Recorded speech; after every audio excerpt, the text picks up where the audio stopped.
Bismillahirrahmanirrahim. Assalamualaikum warahmatullahi wabarakatuh. Halo teman-teman semua, selamat datang di podcast Bea Studi Nusantara. Alhamdulillah pada kesempatan hari ini kita punya narasumber terkait beasiswa unggulan untuk S1, untuk S1 ya teman-teman semua. Jadi gimana sih cara mendapatkan beasiswa ini, dan kita sudah punya narasumber dari Universitas Hasanuddin. Selamat sore Kak Tri. Sore, Kak. Oke, terima kasih atas kesempatannya bersedia hadir di podcast Best Studi Nusantara. Senang sekali saya hari ini ditemani oleh Meli untuk kita berbincang-bincang tentang beasiswa unggulan untuk S1 gitu. Baik, mungkin boleh dong Kak Tri, kita kenalan sedikit nih. Kak Tri ini jurusannya apa, di universitas apa, asalnya dari mana nih? Oke. Sebelumnya terima kasih juga buat kakak-kakak semua yang udah mempercayakan saya untuk jadi narasumber hari ini. Halo teman-teman semua, nama saya Tri Ratu Saliha, tapi teman-teman bisa panggil saya Tri. Saat ini saya masuk semester 3 di jurusan fisioterapi Fakultas Keperawatan di Universitas Hasanuddin di Makassar. Saat ini apa ya? Saya menjadi juga salah satu anggota di forum Indotim, beasiswa unggulan Indotim yang baru saja dilantik di di awal tahun kemarin, di awal tahun 2024 ini. Dan tentunya saya juga alhamdulillah menjadi awardee beasiswa unggulan di tahun kemarin di tahun 2023. Mungkin itu. Oke, thank you ya. Berarti sekarang semester 3 ya, semester 3 di Iya, baru jurusan naik ke semester 3. baru ya, baru mau masuk semester 3 ya nih, bulan Agustus September ini ya. Baik, boleh nggak nih? Pertama aku mau nanya nih, kenapa pilih jurusan fisioterapi? Bener yang tadi ya? Karena Iya, unik nih betul. jurusan itu, dan belum, saya rasa tidak banyak kampus-kampus memiliki jurusan ini nih. Gitu. Kalau ditanya kenapa sih, tentunya banyak pertimbangan sebelumnya. Kalau dari background saya sendiri, dari SD, SMP, SMA, saya memang udah menggeluti bidang sains, bidang Mm-mm. khususnya biasa kalau di SMP dan SMA itu saya fokuskan di biologi. Jadi saya sering ikut lomba biologi, olimpiade biologi dan sebagainya. Nah, ketika saya dihadapkan dengan pilihan mau masuk jurusan apa nih? Nah, Mm-mm. tentunya saya sebagai anak sains yang pertama saya pilih kedokteran umum. Tapi mungkin Mm-mm. takdir saya belok. Saya pilihan kedua saya itu di fisioterapi. Kenapa sih fisioterapi? Karena mungkin dari bidang ilmu yang saya pahami dari SD, SMP, SMA, kedokteran umum dan fisioterapi menjadi jurusan yang paling searah dengan yang memang saya pahami sebelumnya, yang telah saya pelajari sebelumnya. Jadi, saya rasa kalau saya mau belok misalnya ke akuntansi, belok ke manajemen, itu bakalan jadi struggle tersendiri buat saya. Jadi, saya milih yang, oh fisioterapi aja lah yang aman-aman gitu. Oke, oke ya, jadi yang tetap inline ya dengan bidang yang digeluti sejak mungkin udah terbiasa di SMP dan SMA gitu. Baik, kita mulai nih ngobrolin tentang beasiswa unggulan S1 nih. Aku mau historinya nih dulu. Tri, tahu dari mana sih beasiswa unggulan S1 ini gitu? Karena kan SMA belum, mungkin tidak terlalu paham nih, apa dulu ada semacam seminar pengenalan beasiswa atau sejenisnya, atau Tri sendiri aktif mencari informasi tentang beasiswa ini nih. Oke, waktu lulus dinyatakan lulus di Unhas di Universitas Hasanuddin, emang orang tua itu udah saranin ikut gih beasiswa, daftar, coba apapun. Nah, kan ada gap tuh antara SMA dan masuk kuliah. Nah, di situ saya emang lagi nyari-nyari beasiswa apa ya yang cocok untuk saya. Nah, ketika itu saya curhat ke teman saya, terus teman saya saranin nih ini ada beasiswa unggulan yang kebetulan lagi buka. Nah, itu mungkin saya tahunya Hamin 2 sebelum BU ini dibuka. Nah, jadi saya sama teman saya ya udah ambis di situ berdua, kita semalaman buat esai dan sebagainya. Jadi kalau dibilang tahu dari mana ya sebenarnya teman saya nih yang menjadi apa ya asal usul saya tahunya BU karena memang BU ini saya tidak pernah dengar sebelumnya. Saya sama sekali asing. Kalau ditanyakan BU dulu, saya baru pertama kali dengar itu dari teman saya gitu. Oke, jadi infonya alhamdulillah ada teman yang ngasih tahu nih kalau ada beasiswa unggulan, terus akhirnya nyoba. Nah, pertanyaannya adalah tahu beasiswa unggulan itu setelah keterima atau sebelum keterima nih? Kan ada apa tes dulu ya, tes tes SNMPTN atau jalur rapot ataupun jalur tes gitu kan. Itu sebelum itu atau setelah itu nih tahu beasiswa unggulannya? Setelah diterima SNBT, udah Mm-mm. apply di Unhas, udah fix di Unhas, baru Oh, oke ada oke oke. pengumuman kalau BU ini dibuka, baru tahu di situ. Oke, berarti posisinya sudah masuk semester 1 awal gitu ya, registrasi-registrasi awal gitu. Iya, cuman semester satunya belum dibuka, jadi Belum masih mulai itu. ya belum Belum mulai, mulai masih ya. libur situ.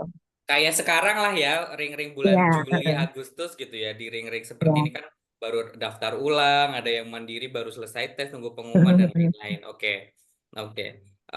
Kemudian setelah tahu dari situ, mungkin nanti akan Meli silakan tanya-tanya lebih detail terkait dengan bagaimana prosedurnya dan lain-lain.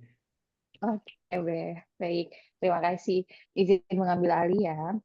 Oke, tadi Katri udah bahas nih terkait jurusannya, terus awardingnya S1 ya berarti. Iya. Kalau di pembahasan sebelumnya, kita tuh sempat wawancarain juga dari award di BU tapi yang S2. Nah, kalau dari cerita Kak Tri sebelumnya nih, pertama bahwa sudah terdaftar dulu di Unhas, baru cari beasiswanya. Berarti ini daftarnya pakai surat LOE ya, Kak? Atau surat ini, keterangan aktif? Kalau dulu kan BU emang wajib untuk kita masuk dulu di univnya, baru kita bisa apply BU. Nah, dulu untuk mahasiswa baru itu dia pakai LOA. Jadi emang kan kita belum ada surat keterangan aktif kuliah karena emang belum kuliah gitu. Jadi Oh, yang kita lampirkan itu kalau misalnya LOA-nya lagi bermasalah atau lagi sulit lah untuk diurus, kita bisa melampirkan apa surat kelulusan. Jadi misalnya teman-teman ikut SNBT atau SNBP, jadi hasil pengumumannya itu bisa di screenshot, lalu itu yang dilampirkan kalau misalnya tidak ada LOE. oh, berarti boleh ya. Yang penting ada nih keterangan bahwa saya sudah menjadi mahasiswa di kampus tersebut. Mm-mm. Oke, boleh tahu nggak sih ada nggak perbedaan persyaratan dari dokumen ataupun tahap-tahap antara beasiswa S1 dan S2? Biasanya sih persyaratannya agak satu tingkat lebih di atas ya kalau untuk S2. Kalau untuk S1 seperti apa nih, Kak? Kalau S1 sih yang saya lihat lebih simpel. Terutama kalau yang S1 tuh cuman butuh esai aja. Yang kedua itu di tahun 2023 emang untuk UKBI-nya sendiri, Sartif UKBI-nya tuh tidak ada range nilai yang harus dipenuhi. Tapi sekarang saya lihat udah ada dan memang kalau untuk S2 itu lebih tinggi range nilainya dibandingkan S1. Terus habis itu apa lagi ya? Cuman yang paling menonjol itu adalah cuman esainya aja dari jumlah katanya, tapi temanya tetap sama sih sebenarnya. Jadi yang membedakan itu cuman ada kalau S2 ada proposal ya.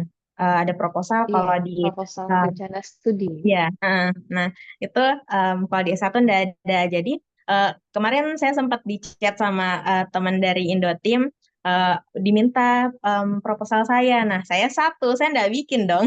Jadi Hmm. saya agak heran, proposal yang mana nih, Kak? Jadi mungkin itu yang paling membedakan sih, Kak. Oh iya, berarti secara basic persyaratan dokumennya itu masih sama saja ya, Kak?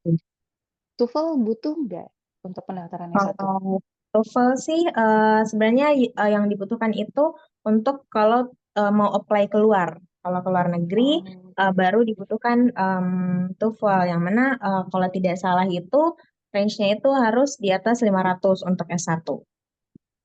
oh ya, berarti untuk dalam negeri itu enggak ya, lebih ke UKBI. Ya, Dan ya sekarang UKBI-nya UKBI sih yang paling penting. ada standar. Iya, itu kemarin teman-teman banyak yang nggak lolos standarnya, jadi ya agak struggle di situ sih sebenarnya di UKBI-nya. Wah, belum pernah nih Kak tes UKBI. Emang cukup susah ya? Kayak ujian bahasa gitu atau seperti apa? Emang UKBI tuh saya juga baru dengar ketika mau apply BU sih Kak. Jadi UKBI ini saya rasa plek ketiplek sama TOEFL, tapi bedanya ya bahasa Indonesia. Jadi kalau misalnya dipikir, oh apa sih bahasa Indonesia gitu, tapi balik lagi kalau misalnya dari kita kalau SD, SMP, SMA tuh nggak perhatiin guru, apalagi diremehkan gitu, apa sih bahasa Indonesia. Tapi saya rasa ketika kita ikut UKBI ini, kita langsung ingat semua histori dosa-dosa kita, tidak memperhatikan guru. Itu karena di situ semua yang disampaikan itu dari struktur kalimat, dari apa ya, dari cara membaca yang benar, dari cara berkomunikasi yang benar, itu memang di UKBI itu kita diuji apakah kamu benar-benar paham, apakah memang ini warga lokal sejati atau bagaimana gitu. Wes.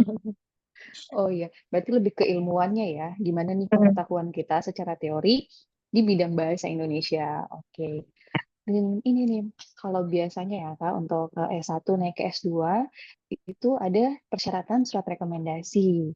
Nah, kalau mm, dari S1, ambil surat rekomendasinya tuh dari dosen, dosen PA.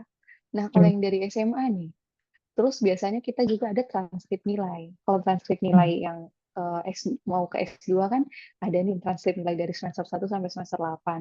Kalau yang SMA, nilai rapor ya berarti yang ditampilkan. Iya, kebetulan teman-teman saya kemarin yang baru tahun ini daftar, ternyata mereka dimintai transkrip transkrip dari SMP sama SMA juga, Kak. Oh, Iya, dari tapi SMP ya. sebenarnya bisa melampirkan cuman SMA aja, cuman kayaknya akan lebih diperkuat deh datanya kalau kita lampirin SMP juga, karena di situ ada dua pilihan, SMP, SMA, tapi kita bisa pilih salah satu, tapi bisa pilih dua juga. Oh, berarti emang ini ya, kayak melacak sepak terjangnya nih, Iya, kira-kira nilainya, apa nih histori konsistennya tuh hidupnya nih, dari SMP sampai ke malas-malasan. SMA seperti apa dan Iya, bagaimana. Kak. Wah, baru nih, baru ditahu nih. Terus kalau untuk surat rekomendasinya gimana nih, Kak? Kalau kemarin saya kan maba, Oh, jadi emang baru mulai belum ya. belum apa ya, belum ketemu sama PA, belum ada PA-nya kalau maba. Nah, em, kemarin saya minta kembali ke SMA. Kemarin saya minta kebetulan akrab sama kepala kepala sekolahnya. Terus kemarin juga saya minta 3 surat rekomendasi dari 3 orang yang Wow, berbeda. Jadi banyak. memang kalau menurut saya sih ya lampirin sebanyak-banyaknya karena kan tidak diminta satu. Jadi kita bisa dong lampirin 3 sampai 5 Oh, sebagai dan sebagainya. Jadi wah. kemarin saya lampirin 3, saya minta di kepala sekolah saya minta di wakil kepala sekolah bidang kemahasiswaan, terus saya minta juga di kepala perpustakaan saya. Jadi ketiga orang ini kebetulan saya agak dekat, jadi agak mudah untuk minta rekomendasinya. Wih, jadi tips baru nih dari Katri, Iya, teman-teman. Oh, ya kan? kalau mau Kenapa sih harus satu? memperkuat ya, Heeh. kalau mau memperkuat berkas kita nih bahwa kita layak untuk beasiswa ini, ada nih bisa jadi 3 Iya. tuh Heeh. Jadi kan, rekomendasinya. eh, Yang oh ada banyak nih orang yang rekomendasiin. Mungkin bisa jadi tolak ukur lagi lah. wah, bener-bener jadi pertimbangan ya. Heeh. Apalagi kalau yang memberikan rekomendasinya itu ada hubungan, ada kedekatan, Heeh. mengenal Iya. banget nih Kak Heeh. Tri orangnya seperti apa di sekolah. Oke, kalau untuk ini nih Kak, biasanya tuh kalau dari S1 ke S2, kita perlu keterangan aktif di organisasi atau Heeh. volunteer biasa kan. Untuk dari SMA, untuk tes S1, itu dibutuhkan nggak sertifikat pendamping? Entah itu organisasi, juara, volunteer. Kalau dari Katri, kira-kira persiapan itu seperti apa? Kalau dulu sih saya lebih tidak ada yang minta untuk spesifik yang untuk organisasi. Cuman emang diminta yang untuk prestasi akademik, prestasi yang non akademik, sama juga sempat seingat saya tuh diminta em, publikasi yang sempat dilakukan gitu. Jadi kalau untuk keterangan em, keorganisasian itu nggak ada sih Kak, cuman lebih ke prestasi aja. Oh, berarti lebih ke prestasi ya. Kalau ini boleh dong ditahu skill-skill dong, Kak. Sertifikat prestasi apa nih yang dimasukkan untuk mendaftar di BU? Kemarin saya lampirin apa ya? Oh, saya sempat lampirin Olimpiade Nasional, ada 2. Saya lampirin tuh semua di bidang biologi. Terus itu kan nanti di pendaftaran BU itu ada kolom memang untuk prestasi akademik, non akademik sama publikasi. Nah, kemarin sempat sharing-sharing sama Pak Tatang sama pengurus BU juga, itu katanya yang dicari BU itu sebenarnya adalah bagaimana keseimbangan antara semuanya. Ada yang dicari adalah orang-orang yang memang mempunyai sertifikat akademik, non akademik, dan juga publikasinya. Jadi di situ dilihat seberapa aktifnya sih ketika kalian bersekolah gitu. Nah, jadi kemarin saya di prestasi akademik itu saya lampirin 2 kalau tidak salah ya. Iya, saya lampirin 2 Olimpiade. Habis itu saya juga di non akademik, saya sempat membuat karya untuk membuat film pendek yang bertemakan jalur rempah, karena emang kemarin Indonesia lagi marak-maraknya kan buat tema jalur rempah gitu. Habis itu saya juga lampirin di non akademik itu sebagai presenter terbaik di sama juga temanya di jalur rempah, dan mungkin itu aja sih Kak. Mungkin kalau tidak salah saya lampirin di luar dari Olimpiade Nasional itu saya lampirin yang cuman tingkat provinsi dan juga kabupaten aja gitu. Oke, berarti dari sertifikatnya itu meskipun nggak banyak ya, tapi mencakup nih semua apa yang dicari Iya. BU. Akademik ada, Hmm. non-akademik juga ada. Terus terkait publikasi nih, Kak. Tadi Kak Oh Tri ya. ya sempat bahas publikasi. Publikasi apa yang Kak Tri masukkan? Kemarin kan buat akhir semester atau di kelas 3 itu kan diminta untuk di sekolah saya diminta untuk melakukan penelitian ilmiah. Nah, kemarin saya juga sempat lomba sama teman-teman saya, tim saya. Jadi ada 2 yang saya publikasikan, yaitu penelitian tentang cangkang cangkang telur untuk apa ya, untuk jadi itu apa sih yang buat sawah itu yang disiram gitu. Pupuk ya? Pupuk, ya, ya pupuk. Oh, Nah, iya benar-benar. setelah itu di tugas akhir saya teliti tentang speech delay pada anak-anak di panti asuhan. Jadi itu 2 penelitian yang saya sampaikan dan juga saya lampirkan di pendaftaran BU kemarin. Wah, mantep nih. Mau Jadi nanya dong, pertimbangan. publikasinya itu publikasi dalam bentuk apa? Media massa, jurnal, atau apa nih? Atau karya tulis begitu? Lebih ke sebenarnya bebas sih Kak, cuman kemarin yang saya lampirin itu karya tulis ilmiah sama media massa juga. Oke, oke, oke. Oh, Siap, siap. media massa ya. Berarti kayak ini ya, kayak artikel yang ditampilkan atau yang di-upload di media sosial. Iya. Oh, oke oke. Iya, tadi ini sempat dibahas juga nih jurusan fisioterapi. Saya masih asing sih sama jurusan fisioterapi ini, apalagi di bidang keperawatan kan. Biasanya kalau di bidang perawatan tuh ada yang kesmas, terus ada yang perawat. Fisioterapi ini boleh dong Kak dijelasin dikit seperti apa? Oke, jadi kalau di Unhas sendiri ini di Fakultas Keperawatannya cuma ada 2 prodi, ada ilmu keperawatan dan fisioterapi. Nah, untuk fisioterapi sendiri tuh lebih mengarah ke kerja fisik seseorang. Jadi seseorang misalnya lagi jalannya pincang-pincang nih, kenapa ya? Nah, di sini di fisioterapi kita lihat, kita analisis dulu dari kerja ototnya, kerja syarafnya, ataukah mungkin sendi atau tulangnya yang tidak normal atau tidak sesuai dengan seharusnya. Nah, di situ kita telah lagi atau mungkin yang paling nggak asing sih mungkin di stroke.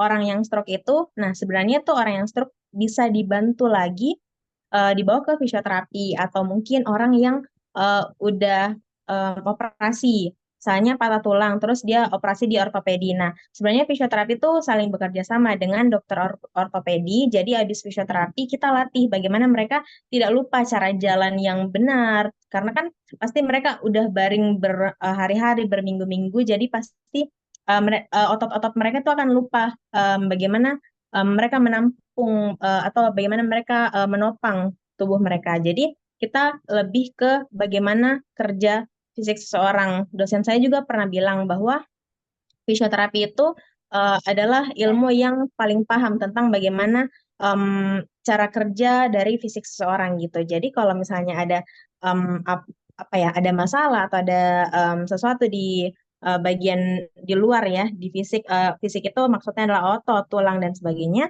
Berarti itu adalah tugas dari fisioterapi gitu. Oke, oke. Kalau Ini Babe sih sering benar-benar. dengarnya fisioterapi ini pemain bola seringnya gitu. Ya, betul. Nah, Ada ada juga, ankle yang Be. inilah apa ini biasanya oh nanti bawa ke fisioterapi gitu. Iya, jadi emang Oh kalau iya ya. fisioterapi itu ada bidang-bidangnya, Be. Jadi ada yang untuk anak, ada untuk sport tersendiri. Jadi yang untuk Hmm. yang bola itu emang fisioterapi sport gitu. Oh, ada ya khusus kayak gitu. Oke, Katri. Kalau untuk S2 ini kan ada tuh proposal rencana studi. Nah, biasanya itu ada kaitan. Kalau kita memahami jurusan kita dengan baik, terus ada nih rencana ke depannya. Setelah kita lulus dari S2, kita mau ngapain. Kalau di S1, ada nggak yang kayak gitu, Kak? Ditanyain, apa sih prospek kamu ke depannya yang berkaitan dengan jurusan kamu, yang bisa bermanfaat gitu, berkontribusi untuk setelah lulus, pasca lulus. Kalau untuk itu sih, kan kemarin tema esainya tuh kontribusiku untuk Indonesia setelah studi. Nah, jadi saya lampirkan di situ apa sih yang akan saya lakukan saat studi dan setelah studi. Kemarin saya lampirin untuk saya ambil topik yang pediatri. Pediatri itu untuk fisioterapi anak. Nah, jadi saya ngangkat kasus bahwa banyak anak-anak yang saat ini tuh speech delay atau banyak anak-anak yang perkembangan rangsangan sensorik motoriknya tuh agak kurang. Nah, jadi saya angkat di situ, saya mengangkat bahwa saya ingin berkontribusi bagaimana saya bisa memperbaiki pola dari rangsangan aktif mereka, bagaimana mereka bisa berbicara dengan baik. Dengan begitu, saya bisa setidaknya perlahan berkontribusi untuk membentuk generasi yang lebih baik ke depannya. Jadi, tentunya perkembangan untuk anak-anak itu sangat penting. Jadi, bagaimana anak-anak berkembang, bagaimana perkembangan otak mereka, itu akan mempengaruhi tentunya intelektual mereka. Jadi, ketika mereka mampu mengembangkan intelektual mereka dengan maksimal, maka itu akan berdampak bagaimana nanti mereka akan berpikir di masa depan, bagaimana mereka akan bersosialisasi, bagaimana mereka akan berkomunikasi dan sebagainya. Jadi saya angkat kasus itu, saya paparkan di esai saya bahwa saya ingin berkontribusi seperti ini loh, gitu. Iya, ya. Paham, paham, Kak. Tapi ada nggak sih Kak kayak alasan kenapa BU? Apalagi tadi sempat dibahas ya, kalau Kak Tri ini ada gap dari setelah lulus SMA untuk mendaftar ke kuliah. Ada nggak sebelum itu daftar beasiswa yang lain? Terus kenapa akhirnya milihnya di BU?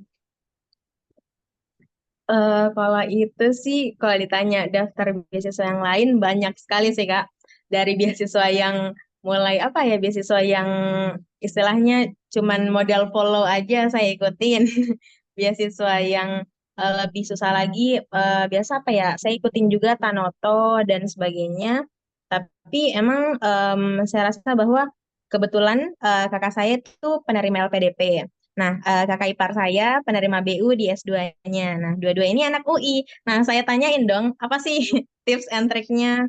Terus berarti kan beasiswa ini akan lebih dekat dengan saya karena saya bisa apa ya, menjarah istilahnya. Saya bisa nanyain apapun, trik-triknya, apa yang dibutuhkan dan sebagainya karena ada orang terdekat saya yang em, pernah dapat beasiswa itu. Jadi saya tanyain dan saya rasa oh mungkin saya bisa daftar BU nih karena kan LPDP cuma S2 nih.